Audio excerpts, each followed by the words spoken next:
ভাইয়া প্রথমে আমার মনে করেন যে আমার গালাগালি করছিল অনেক, দিয়ে আমার আম্মুকে মনে করেন যে এক পর্যায়ে ধাক্কাধাক্কি করে, ধাক্কাধাক্কি দেওয়ার পরে আমার আম্মুকে মারছে। মারার পরে মনে করেন যে আমার একটু মনে করেন যে আমি তো আর কন্ট্রোল করতে পারি না নিজেকে, তখন মনে করেন যে তাকে একটু ধাক্কা মাক্কা দিচ্ছি, তার একটু কেটে মেটে গেছে আর আমার এখানে কামড়িয়ে দিছে। কারণে গালাগালি করছিল এটা কি জানো? এটা এটা এটা মনে করেন যে আমার একটা লাইফ আছে, আমি তো সেনাবাহিনী চাকরি করতে চাই, মানে বিভিন্ন পর্যায়ে এই চাকরির জন্য আবেদন করছি, চাকরি মাকরি হবে, এখন মনে করেন আমার লাইফটা নষ্ট করতে চাই। আর এই কি হয়েছিল একটু বলো। আমরা আপাতত তিনজন মানে বিকেলের দিকে ঘুরতে যাওয়ার জন্য বের হচ্ছিলাম। যখন বাইকে উঠি সেই সময় মানে ওরা দেখি যে আমার মামানির সাথে কথা কাটাকাটি হয়। কথা কাটি তোমার সময় মামানিকে এসে মনে করেন যে একটা ঘুষি মারে এই জায়গাটাই। মামানি দেখলে আপনি বুঝতে পারবেন এখানে ফুলে গেছে অনেকটা। ওখানে যখন ঘুষি মারে তখন দেখি আমার পিছনে আমার ভাই বসেছিল, এই যে ফ্রেন্ড সিয়াম। তখন সিয়াম যে ওকে ঠেকাতে গেছে, সিয়ামকে যখন ঠেল মেরেছে তখন সিয়াম একটা ঘুষি মেরেছে। সিয়ামের প্রথমে ফার্স্ট টাইম ও মনে করেন যে কামড়ও দিয়েছে হাতের নখে একটা। তখন সিয়াম ঠেকাইতে যখন গেছে তখন সিয়ামের ওরা দুই ভাই মিলে মারতে, ওর অবস্থা আপাতত মনে করেন যে খারাপ। তো দেখলাম হাতে কামড়ও অনেকটা ইয়ে হয়ে গেছে। মানে বিস্তার মানে কি নিয়ে কি হয়েছিল তুমি কিছু জানো কি?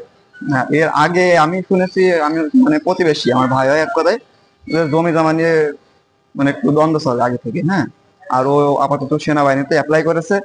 এখন ওকে কিভাবে রাগে ও তুলে ওর নামে মামলা দিয়ে, মামলা হলে তো চাকরি হবে না, ওর মানে মূল উদ্দেশ্য ওর মানে লাইফটা শেষ করা। মারধর করেছে, ওর নাম হলো জাহিদ, বাপের নাম রবিউল। ওরই স্বাস্থ্য ভাই। ছেলে আর্মি 9-এ দাঁড়িয়েছে, এখন ওই চাকরি ওই আমার ছেলে নষ্ট করার জন্য ওরা খুব চেষ্টা চালিয়েছে। আবার 1.5 কাঠা জমি ওর বাপ ভাবে মানে জোর পূর্বে আমাদের নিয়ে গেছে, আমাকে আমার বাপের জমি জোর করে নিয়ে গেছে। তখন কে বা কারা চাকরি নষ্ট করার জন্য এরকম করছে? হলো জাহিদ, সুমন, আর ওর বাপের নাম রবিউল।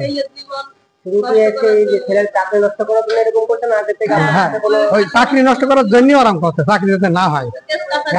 আগে থেকে আপনাদের কোনো দ্বন্দ্ব ছিল কি? দণ্ড মানে এখন ওই যে জমি, বাড়ির জমি আমার সেই গোডাউনটা রয়েছে, সেই গোডাউন সে জোর করে আমার গোডাউনের মানে দিয়ে মানে একটা জায়গা থাকছে না, আমার জমির মধ্যে সে পাঁচি দিয়েছে, পাঁচেরও দিয়েছে এরম ভাবে। এখন তা বলতে চাইছে এই জন্য সে গন্ডল কাটছে। আজকে আপনাদেরকে মারলো কি কারণ?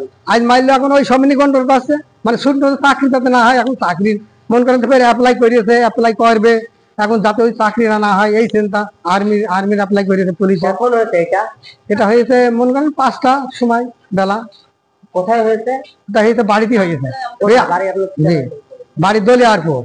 তারপরে কোন পাড়ায়? দলিয়ারপুর দক্ষিণ পাড়ায়।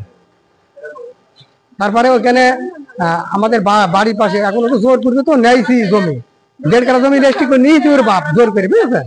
আবার দেখছে এই গোডাউনে জোর ভাবে এই দিন বলা যাইছে না, বললেও বলতে হাই সকালে তো তোকে মেরে ফেলবো। কে কে মেরেছিল আপনাদেরকে আজকে? মেরেছে ওই জাহিদ মেরেছে, বাপের রবিউল। আর সুমন বলছে হাইসো দিয়ে চোরাবো আমি। সুমনের বাপের রবিউল। দুই ভাই? হ্যাঁ, 2 ভাই। আপনার কি হয় তারা? আমার হলো সাহিত্য ভাইয়ের ছেলে, ভাইয়ের ছেলে, সাহিত্য ভাইয়ের ছেলে।